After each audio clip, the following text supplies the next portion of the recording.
Hello dear student, how are you? You are welcome in PN National Public School online classroom. You know me very well, myself Akhil Kuswaha, your physics educator.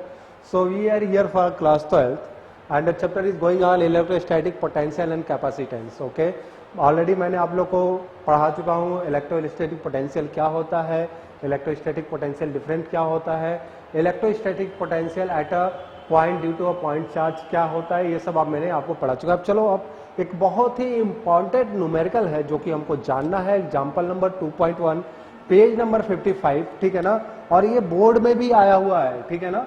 ये जो example है, example 2.1 page number 55 NCERT, ठीक है ना, NCERT का page number 55 example number 2.1, ठीक है। तो चलो इसको डिस्कस करते हैं, देखते हैं कि क्या क्वेश्चन है, और बहुत इंपॉर्टेंट क्वेश्चन है ये। मैं आपको बता दूं नीट में भी आया, मुझे ईयर नहीं पता है, मैंने देखा इसको क्वेश्चन को, नीट में भी आया हुआ है, ठीक है ना, और बोर्ड में भी आया हुआ क्वेश्चन है। बहुत इंपॉर्टेंट क्वेश्चन है, बहुत अच्छा क्वेश्चन है।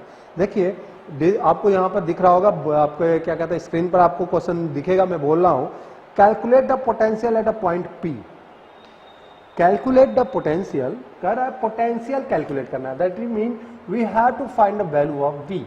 ओके, ए पार्ट है इसका, ए पार्ट में ये क्वेश्चन कह रहा है कि calculate the potential at point P due to the charge. एक चार्ज है Q, कितना है 4 into 10 to power -7 coulomb, 4 into 10 to power -7 coulomb का चार्ज है, ठीक है ना। लोकेटेड 9 सेंटीमीटर अवे, लोकेटेड यानी आर की जो वैल्यू दी है वो है 9 सेंटीमीटर, ठीक है। चलो देखते हैं क्या कह रहा है। देखो क्वेश्चन में कह रहा है कि पी पॉइंट पर हमको क्या बताना है, हमको न्यूमेरिकल वैल्यू क्या बतानी है, पोटेंशियल फाइंड करना है, ठीक है ना। तो चलो जैसा क्वेश्चन में कह रहा है वैसे हम क्या करेंगे, यहां पर सॉल्व करेंगे। एक पॉइंट पी ले लिया, ठीक है ना, और एक चार्ज है जो कि चार्ज की वैल्यू दिया है, क्यू की वैल्यू बराबर दिया है 4 इंटू 10 टू पावर -7 कूलम, ठीक है। ये पी पॉइंट और क्यू एक दूसरे से 9 सेंटीमीटर अवे हैं, इन दोनों के बीच की जो डिस्टेंस है, दूरी है, वो 9 सेंटीमीटर है, ठीक है ना। अब देखो चूंकि हम स्टैंडर्ड पर लगा रहे हैं तो 9 सेंटीमीटर को हमको मीटर में चेंज करना पड़ेगा, तो इसको कन्वर्ट कर देंगे सीधे 9 इंटू 10 टू पावर -2 मीटर हो जाएगा। या फिर किसी को नहीं समझ में आता है तो कैसे चेंज करेंगे, देखो बहुत सिंपल मेथड आपको बता रहा हूं। 1 मीटर बराबर 100 सेंटीमीटर, ठीक है, यानी 100 सेंटीमीटर बराबर 1 मीटर। देखो भाई बिल्कुल बच्चों वाला बता रहा हूं मैं तुम लोगों को। तो 1 सेंटीमीटर बराबर 1/100 मीटर, तो 9 सेंटीमीटर बराबर 9 इंटू 1/100 सेंटीमीटर, सॉरी मीटर, ठीक है। ऐसे चेंज करेंगे, तो ऐसे जब चेंज करेंगे तो क्या मिल जाएगा 9/100, ठीक है। 9/100 को सब सॉल्व करेंगे तो 0.09 मीटर, ये मिलेगा। अरे कैसे होगा, अरे बाबा देखो कैसे लगाएंगे इसको, 100 9 में 100 से डिवाइड करने का, ठीक है ना, पॉइंट लगाया 0, 0 लगाया 0, 9, तो 0.09 मीटर, ठीक है। ये इतनी बात समझ में आ गई, ठीक है। और या तो फिर आप डायरेक्ट इसको लिख सकते हैं 9 इंटू 10 टू पावर -2 मीटर, ठीक है। तो ये हो गया, क्लियर है, इतनी बात हो गया। चलो आगे, चलो देखो क्या जानते हैं, वी नो डेट, भले आप नहीं जानते, आपको पता है, हमने पढ़ा चुका है क्या, V = 1/4 pi epsilon not Q/R, यही तो होता है, यही होता है ना, Q/R, ठीक है। ऑलरेडी आप जानते हैं 1/4 पाई एप्सिलॉन नॉट की वैल्यू क्या होता है, 1/4 pi epsilon naught = 9 into 10 to power 9 newton metre square पर कूलम स्क्वायर होता है, बिल्कुल होता है। देखो तो चलो ये सारी चीजें की वैल्यू क्या करेंगे, इस इक्वेशन में पुट कर देंगे, जो कि V = है 1/4 पाई एप्सिलॉन नॉट Q/R। ये पोटेंशियल का क्या है, फॉर्मूला है, ठीक है ना, एट अ पॉइंट। तो क्या हो जाएगा 9 into 10 to power 9 9 into 10 to power 9 newton metre square पर कूलम स्क्वायर, ठीक है। Q multiply 4 into 10 to power -7 coulomb upon distance है 9 इंटू 10 टू पावर -2 मीटर, ठीक है। इतनी बात क्लियर है।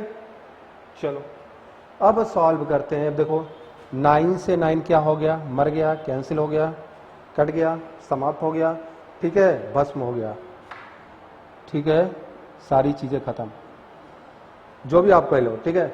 अब देखो क्या क्या बच रहा है। बच रहा है झुकने में बहुत तकलीफ होता है यार।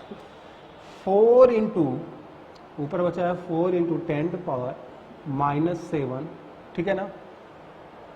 थोड़ा ऊपर लिखता हूं मैं, चलो इसको इधर का मिटार दें, ठीक है, इधर का मिटार देते हैं, फिर देखते हैं, ठीक है। ये नोट कर लिया था ना, वीडियो को पॉज करिएगा, नोट कर लीजिएगा, फिर मैं मिटार देता हूं, ठीक है ना। देखो चलो देखो ये बच गया 4 into 10 to power v equal to 4 into 10 to power -7 coulomb multiply 10 to power 9 newton metre square पर कूलम स्क्वायर, ठीक है। तो पर कूलम को नीचे लिख लेंगे, अपॉन में 10 to power -2 metre coulomb square.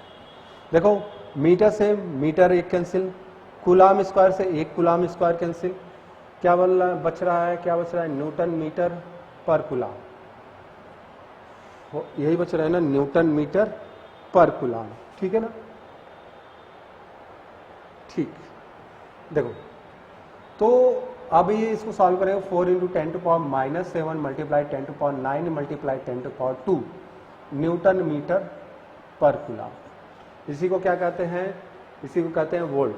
तो ये हो जाएगा, कट जाएगा, 4 10 टू पावर 9 टू पावर 9 है, 10 टू पावर 9 है, 10 टू पावर 2 है, 10 टू पावर -7 है। पहले इसको सॉल्व करते हैं, ये बचेगा 10 टू पावर 2, तो 4 into 10 to power 2 multiply 10 to power 2 volt, इसको वोल्ट लिख देते हैं क्योंकि पोटेंशियल का वोल्ट होता है। तो V इक्वल टू हो गया 4 इंटू 10 टू पावर 4 वोल्ट, ठीक है। तो ये आएगा पोटेंशियल की वैल्यू जो आपको क्या करनी थी, सॉल्व करनी थी। तो 9 सेंटीमीटर दूर किसी चार्ज से जो पॉइंट P है वहां पर पोटेंशियल इस चार्ज के वजह से कितना होगा, 4 इंटू 10 टू पावर 4 वोल्ट।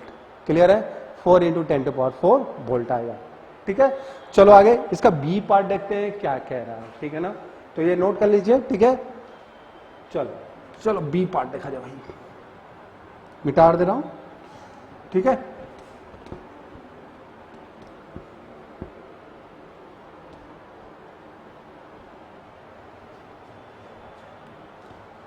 चल बी पार्ट कह रहा है has obtain the work done, ठीक है। हमको क्या फाइंड करना है, work done, work done, W equal to question mark, ठीक है ना। Has find the work done in bringing a charge of Q की वैल्यू दिया हमारा 2 इंटू 10 टू पावर -9 कूलम, ठीक है ना। From infinity two point A that the answer depend on the path along with the charge is brought, ठीक है ना। देखो बहुत ध्यान से सुनना, कह रहा है कि वर्क डन को फाइंड करिए, वर्क डन को फाइंड करिए अगर कोई चार्ज है 2 इंटू 10 टू पावर -9 कूलम का जो कि इंफिनिटी से P पॉइंट पर लाया जा रहा है, ठीक है ना। तो ध्यान से देना, अगर मैं इसको मान लूं इंफिनिटी है, ये पॉइंट क्या मान लो मैंने, इंफिनिटी है, और ये हमारा एक इलेक्ट्रिक फील्ड है जिसके अंदर पॉइंट P है, ठीक है ना। यहां से चार्ज Q को हम क्या कर रहे हैं, इस पॉइंट पर ला रहे हैं, P पॉइंट पर हम क्या कर रहे हैं, ला रहे हैं, ठीक है। तो चार्ज Q को P पॉइंट पर हम ला रहे हैं, तो हमको क्या करना पड़ेगा, ऑब्वियसली वर्क डन करना पड़ेगा। क्या करना पड़ेगा, वर्क डन करना पड़ेगा। तो bring the charge from infinity two point P, infinity point से P तक लाने में चार्ज को वर्क डन करना पड़ता है। और यही वर्क डन किस क्या होता है, वर्क डन जो चार्ज रेशियो लेते हैं, तो आपको मैंने पढ़ा रखा है, V इक्वल टू W/Q होता है कि नहीं होता है, ठीक है। वर्क डन अपन चार्ज किस पर किया जाता है, वर्क डन चार्ज को कहां से ब्रिंग लाने के, इंफिनिटी से किसी पॉइंट P पर, तो उसको क्या कहते हैं, पोटेंशियल कहते हैं, इलेक्ट्रिक पोटेंशियल कहते हैं, इलेक्ट्रिक पोटेंशियल। तो क्या बन रहा है, फॉर्मूला क्या बना है, वी नो दैट, क्या जानते हैं, we know that potential V equal to W by Q होता है हमारे पास V Q। देखो V हमने पहले क्या कर रखे हैं, सॉल्व कर रखे हैं, तो V को हमने सॉल्व किया तो क्या आया था, तो ऑलरेडी तो यहां लिख देंगे from previous solution the value of V equal to 4 into 10 to power 4 volt, यही आया था ना, V की value 4 into 10 to power 4 volt आया था। उसी क्वेश्चन को लेके इसको सॉल्व करना है, तो from previous solution the value of V equal to 4 into 10 to power 4 volt. ठीक है, नाउ क्या हो जाएगा, V equal to W by Q, that is W equal to, that implied that W equal to क्या हो जाएगा, V into Q लिख सकते हैं। यानी potential equal to work done upon charge होता है, तो W इक्वल टू यानी work done equal potential into charge होता है। इस इक्वेशन से हम बना सकते हैं। इतनी क्लियर है बात। अब बस हमको क्या करना है, इन दोनों की वैल्यू रख के इसको दोनों को मल्टीप्लाई कर देना है और हमारा क्वेश्चन का आंसर आ जाएगा। ठीक है, तो चलो करते हैं। ये चीज फिगर बना लेना, समझ में नहीं आएगा तो ठीक है ना, यही क्वेश्चन में कह रहा है। ठीक है, देखो फिजिक्स में न्यूमेरिकल में अगर आप डायग्राम बनाते हैं ना तो आपको आधा क्वेश्चन समझ में आ जाएगा, तुरंत का तुरंत, हो सकता है पूरा भी आ जाए। ठीक है ना, लेकिन मैं इतना गारंटी देता हूं कि अगर आप डायग्राम बना के क्वेश्चन सॉल्व करते हैं तो आपको आधा से आधा क्वेश्चन समझ में आ जाएगा, वही सॉल्व हो जाता है, सारी प्रॉब्लम दूर हो जाती है। और आधा तो डेटा लिखने में दूर हो जाता है, क्योंकि आपको पता चल जाता है कि क्वेश्चन में डेटा क्या क्या है और न्यूमेरिकल वैल्यू पूछ क्या रहा है। ठीक है ना, तो चलो W इक्वल टू ये है, चलो भाई, तो वर्क डन नीचे लिख देता हूं, वर्क डन, शायद वहां से दिख नहीं रहा है, work done W equal to Q, V into Q, V की value 4 into 10 to power 4 volt, Q की value 2 into 10 to power -9 coulomb. तो ये हो जाएगा भाई, देखो 4 टू जा 8 into 10 to power 4 into 10 to power -9 volt coulomb. ठीक है ना, और ये आपको मिल जाएगा 8 इंटू 10 टू पावर कितना आ जाएगा, 10 to power -9, 10 to power 4, 10 to power -5 joule. अब देखो कई लोग सोच रहे होंगे सर ये वोल्ट कूलम जूल कैसे हो गया, इसका भी आंसर है मेरे पास, आप सिंपली देख लीजिए, मैं आपको बता दे रहा हूं कि जूल पर कूलम, जूल कैसे ये मतलब ये हुआ। ठीक है ना, volt joule, volt coulomb joule कैसे हुआ। ठीक है ना, तो वोल्ट को आप क्या लिखते थे, देखो प्रीवियस अगर आप आपसे न्यूमेरिकल वैल्यू पूछा जाए, कई चीजों में आप देखते होंगे सर क्या कहते हैं कि यूनिट दूसरा है, हमारा यूनिट दूसरा हो जाता है, तो उसको चेंज करके लिख दिया जाता है। ठीक है ना, उसको सीखिए कैसे लिखा जाता है। देखो volt equal to potential equal to क्या होता है, work done upon charge, work done joule होता है, चार्ज कूलम होता है, तो जूल पर कूलम को हम क्या लिखते हैं, जूल पर कूलम को वोल्ट लिखते हैं। वोल्ट लिखते हैं कि नहीं लिखते हैं। अब देखो अगर मैं यहां वोल्ट को रखूं, देखो अगर हम इसको सॉल्व करना चाहें तो वोल्ट की जगह जूल पर कूलम लिखेंगे, इंटू मल्टीप्लाई कूलम लिखेंगे, कूलम से कूलम कट जाएगा, क्या बचा, जूल बचेगा, इसीलिए यहां पर जूल लिखा गया है। ठीक है ना, तो आप बिल्कुल कंफ्यूज मत होइएगा, इस तरह करके आपको सॉल्व करना पड़ेगा और इस चीज को आप सीखिए, अदरवाइज हमेशा आप कंफ्यूज रहेंगे कि भाई ये क्या हो रहा है, यहाँ तो जूल वोल्ट कूलम लिखा हुआ है, वोल्ट कूलम यहाँ पर हम दिए हैं और सर वोल्ट कूलम का वैल्यू आप जूल लिख दिए हैं, तो वोल्ट कूलम को चेंज किया गया है जूल में। कैसे चेंज किया गया, तो वोल्ट की वैल्यू रख दी गई जूल पर कूलम, और कूलम पहले से है तो पर कूलम कूलम एक दूसरे को क्या कर देंगे, कैंसिल आउट कर देंगे, बचेगा हमारा यूनिट सिर्फ जूल। इसी तरह जूल होता, इस तरह प्रीवियस वाले में जब हम वोल्ट वाला सॉल्व कर रहे थे तो वहां पर भी वैल्यू रखा गया था। ठीक है ना, न्यूटन मीटर पर कूलम, तो न्यूटन की पूरी वैल्यू रखी गई थी, तो आप उसको सॉल्व करेंगे, चेंज करेंगे तो वोल्ट आ जाएगा। ठीक है ना, तो इस बात को समझिए कैसे सॉल्व किया जाता है। ठीक है, तो आई होप ये क्वेश्चन बहुत इंपॉर्टेंट था, एग्जांपल नंबर 2.1 आंसर हमारा आ चुका है, W equal to 8 into 10 to power -5 joule. ठीक है ना, तो यही वर्क डन करना पड़ेगा आपको, ब्रिंग यानी एक पॉइंट चार्ज को इन्फिनिटी से पॉइंट P तक लाने में वर्क डन कितना वैल्यू करना पड़ेगा, 8 इंटू 10 टू पावर -5 जूल का वर्क डन आपको करना पड़ेगा। नेक्स्ट उसी में एक छोटा सा क्वेश्चन पूछा हुआ है कि देखो मैं पढ़ लेता हूं, क्वेश्चन कह रहा है कि हाँ correct, does the answer depend on the path along which the charge is brought, क्या आंसर उस पर डिपेंड करता है, उस पाथ पर। आंसर जो आपको मिला हुआ है वर्क डन आप जो कर रहे हैं कि 8 इंटू 10 टू पावर -5 जूल आ रहा है, क्या उस पाथ पर डिपेंड करता है।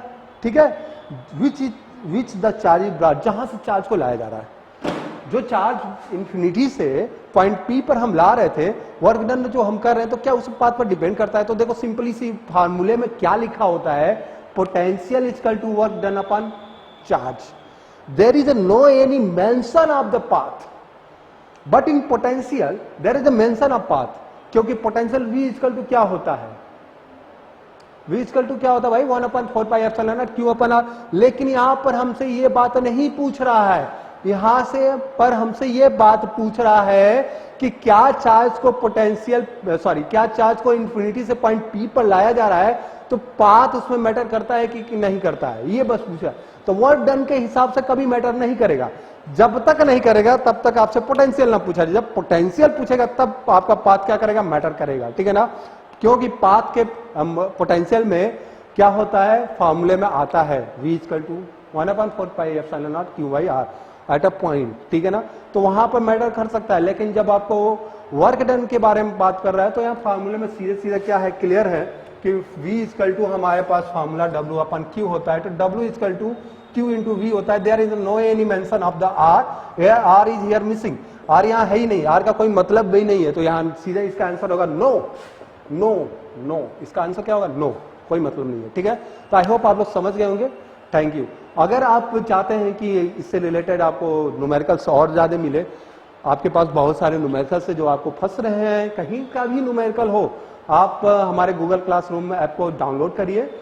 दिए गए डिस्क्रिप्शन में कोड है, उसको कोड का यूज करके गूगल क्लासरूम हमारा ज्वाइन करिए. वहां पर आप क्या करिए, क्वेश्चन को पुटअप करिए. हम आपके क्वेश्चन का answer within 24 hour possibility है कि हम आपके आंसर को दे देंगे. ठीक है ना, लेकिन क्लासरूम में आपको क्या करना पड़ेगा, आपको डाउनलोड करके क्लासरूम ज्वाइन करना पड़ेगा और वहां पर आपको मेंशन करना पड़ेगा. ठीक है, और वहां पर आपको और भी चीजें मिलेंगी, जैसे कि इससे रिलेटेड नोट्स, इंपॉर्टेंट नोट्स क्या है, असाइनमेंट, ये सब चीजें आपको वहां पर मिल जाएंगे. ठीक है, थैंक यू.